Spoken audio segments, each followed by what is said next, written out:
नमस्कार नम्रता, आज रेसिपीमध्ये आपले खूप खूप स्वागत. तर आज आपण पाहणार आहोत लहानांपासून मोठ्यांपर्यंत सर्वांच्याच आवडीचे कुरकुरीत बटाटा चिप्स कसे बनवायचे हे पाहणार आहोत. बाहेरून विकत आणण्यापेक्षा घरी बनवलेले चिप्स जास्तच हायजेनिक आणि चविष्ट लागतात. इथे भरपूर टिप्स आणि ट्रिक्स तुम्हाला इथे शेअर केल्या आहेत. त्यामुळे हे जे पोटॅटो चिप्स आहेत ते अगदी मार्केट स्टाईल तयार होतात, शिवाय खायला अप्रतिम लागतात. महाशिवरात्रीचा उपवास आहे तेव्हा अशा प्रकारे बाहेरून चिप्स आणून खाण्यापेक्षा घरच्या घरी बनवा आणि त्याचा आस्वाद घ्या. रेसिपी जर आवडलीच तर चॅनलला सबस्क्राईब करा, लाईक करा आणि आपल्या मित्रमैत्रिणींना शेअर करा. चला तर मग जास्त वेळ न घालवता आता आपण रेसिपीला सुरुवात करूया.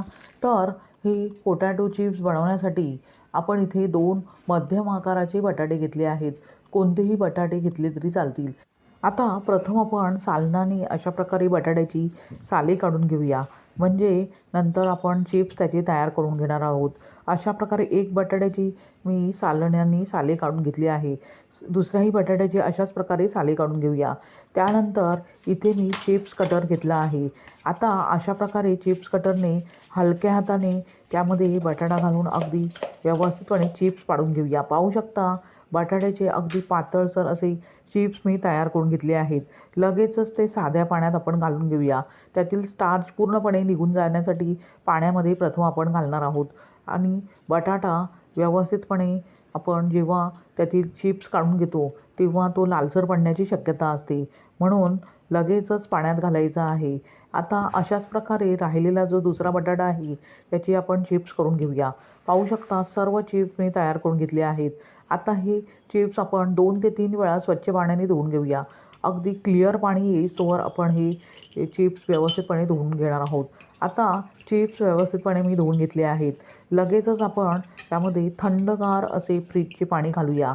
अशा प्रकारे थंडगार पाणी आपण चिप्समध्ये घातल्यामुळे जे चिप्स आपण बनवणार आहोत ते अगदी मार्केट स्टाईल क्रिस्पी होतात. म्हणून अशा प्रकारे साधारणतः अर्धा तास आपण पाण्यात हे जे चिप्स तयार करून घेतले आहेत ते भिजवून घेणार आहोत. आता भांड्यावर झाकण ठेवूया आणि अर्धा तास वाट बघूया. साधारणतः अर्ध्या तासानंतर आपण पाहू शकता अगदी व्यवस्थितपणे चिप्स कडक असे झाले आहेत. म्हणजेच अगदी बर्फाच्या पाण्यात आपण हे चिप्स व्यवस्थितपणे कडक करून घेतले आहेत. आता हे चिप्स आपण अशा प्रकारे कडक करून घेतल्यावर लगेचच त्यातील पाणी काढून घेतले आहे. आता अशा प्रकारे कॉटनच्या कपड्यावर आपण एक एक चिप्स घालून घेऊया, म्हणजे त्यातील जे एक्स्ट्रा जे जे पाणी आहे ते पूर्णपणे कॉटनचा कपडा शोषून घेईल. अधूनमधून चिप्स आलटून पालटून अशा प्रकारे अगदी एकसारखे लावून घेऊन त्यातील पाण्याचा अंश पूर्णपणे काढून घ्यायचा आहे. त्यामुळे जे चिप्स आहेत ते अगदी मार्केट स्टाईल क्रिस्पी असे तयार होतात. पाण्याचा अंश अजिबात या चिप्सला लागला नाही पाहिजे इतपत आपण हे चिप्स अगदी व्यवस्थितपणे सुकवून घेणार आहोत. साधारणतः 15 ते 20 मिनिटानंतर चिप्स अगदी व्यवस्थितपणे त्यातील पाण्याचा अंश निघून गेल्यावर मी टिश्यू पेपरने अशा प्रकारे त्यातील पाणी पूर्णपणे टिपून घेतले आहे. आता ते आपण एका प्लेटमध्ये काढून घेऊया आणि लगेचच हे पोटॅटो चिप्स आपण तळायला घेऊया. त्यासाठी आधीच मी गॅसवर एका कढईत तेल तापत ठेवले आहे. तेल अगदी व्यवस्थितपणे तापून घेतल्यावर नंतर गॅस बंद करायचा आहे आणि अगदी हलक्या हाताने चिप्स एक एक जितके कढई मोठी असेल त्याप्रमाणे चिप्स त्यामध्ये सोडायचे आहेत. हलक्या हाताने अशा प्रकारे सोडून घेतल्यावर नंतर गॅस बंद करून चिप्सचा रंग न बदलता अगदी क्रिस्पी होईस्तोवर तळून घ्यायचे आहेत. ही पोटॅटो चिप्स तळून घेताना गॅस स्टार्ट टू एंडपर्यंत मंदच ठेवायचा आहे. अजिबात मीडियम गॅस करायचा नाही, नाहीतर चिप्स अगदी नरम पडण्याची शक्यता असते. म्हणून स्टार्ट टू एंडपर्यंत अगदी मंद गॅस करून आपण क्रिस्पी होईस्तोवर हे चिप्स तळून घेणार आहोत. म्हणजे अगदी हलवाई स्टाईल मार्केट स्टाईल हे चिप्स क्रिस्पी असे तयार होतात. शिवाय त्याचा रंगही बदलला जात नाही, अजिबात काळे पडत नाही. साधारणतः 6 मिनिटानंतर पाहू शकता दुसरी बॅच अगदी व्यवस्थितपणे मी तळून घेतली आहे. आता तीही आपण एका चाळणीत काढून घेऊया, म्हणजे त्यातील एक्स्ट्रा जे तेल आहे ते पूर्णपणे निघून जाईल आणि चिप्स आपले तेलकट होणार नाही. अशा प्रकारे चाळणीवर काढून घेतल्यावर लगेचच आपण ते एका दुसऱ्या चाळणीत काढून घेऊया, म्हणजे राहिलेले तेलही पूर्णपणे निघून जाईल. आता अशाच प्रकारे तिसऱ्या बॅचमध्ये आपण राहिलेले चिप्स आहेत ते तळून घेणार आहोत. पाहू शकता तिसरी बॅच अगदी व्यवस्थितपणे मी चिप्स तळून घेतले आहेत आणि त्यातील एक्स्ट्राचे जे तेल आहे ते पूर्णपणे निथून घेतले आहे.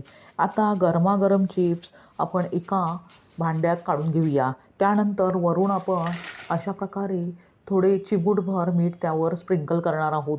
म्हणजे चिप्स गरम असताना त्यावर अशा प्रकारे मीठ लावून घेणार आहोत. आपण तेलात अजिबात मीठ घातले नाही आहे, त्यामुळे तेल खराब होण्याची शक्यता असते. पाहू शकता किती परफेक्ट क्रिस्पी असे चिप्स तयार झाले आहेत. अशा प्रकारे तुम्ही घरच्या घरी चिप्स बनवू शकता. पण फक्त महत्त्वाच्या टिप्स ह्या फॉलो करा. म्हणजे चिप्स अगदी व्यवस्थितपणे चिप्स कटरने कट करून घेतल्यावर लगेचच पाण्यात घातल्यावर 3 ते 4 वेळा स्वच्छ पाण्याने धुवून घ्यायचे आहे. त्यानंतर लगेचच थंडगार पाण्यात साधारणतः अर्धा तास व्यवस्थितपणे भिजवून घ्यायचे आहेत. अर्ध्या तासानंतर त्यातील पाणी पूर्णपणे काढून घेतल्यावर सुती कापडावरती व्यवस्थितपणे पसरून त्यातील मॉइश्चर पूर्णपणे काढून घ्यायचे आहे. त्यानंतर गॅसची फ्लेम आपण अगदी मंद करून हे चिप्स व्यवस्थितपणे तळून घेतले आहेत. म्हणजे अगदी मार्केट स्टाईल क्रिस्पी असे पोटॅटो चिप्स तयार होतात. ह्या सर्व टिप्स आणि ट्रिक्स फॉलो करा. अगदी मार्केट स्टाईल पोटॅटो चिप्स बनवू शकता. किती क्रिस्पी असे पोटॅटो चिप्स तयार झाले आहे. पाहता क्षणी खावेसे वाटणारे. तुम्हाला ही रेसिपी कशी वाटली ते कमेंट करून सांगा. आणि रेसिपी जर आवडलीच तर नम्रता आज रेसिपीला सबस्क्राईब करा. अगदी निःशुल्क आहे. लाईक करा आणि आपल्या मित्रमैत्रिणींना शेअर करा. पुन्हा भेटूया अशाच साध्या सोप्या सुटसुटीत आणि भरपूर टिप्स आणि ट्रिक्स सहित रेसिपीसह. धन्यवाद. श्री स्वामी समर्थ.